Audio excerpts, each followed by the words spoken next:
বাজারে আসতে দেরি হয়ে গেছে। ও মা, তুমি আমার জন্য গিফট কিনতে গেছিলা, তাড়াতাড়ি দেও দেও।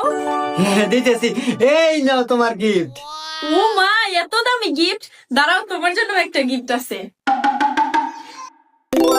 তুমি আমাকে এত দামি একটা গিফট দিলা, আর আমি যে তোমাকে সামান্য গিফট দিলাম, তুমি মন খারাপ করো নাই? আরে না, কেন মন খারাপ করব? এই সামান্য গিফট আমার কাছে অনেক বেশি, আর আমিও তো খুব একটা দামি গিফট দেই নাই। ওয়াও, আমার অনেকদিন ধরে স্বপ্ন ছিল আমি একটা আইফোন কিনবো, তা গিফট পেয়ে গেলাম। দেখি। 15 দিন তুমি গোসল করো না, তাই সাবানা সোবা দিছি, গা ঘষে টুপ দিও, গাওতে গুগু গন্ধ।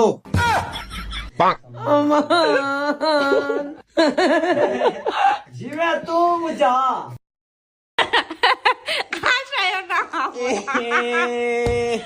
আইসুন লাই যাবে, এবার দিবে, ঠিক আছে, আইসুন না।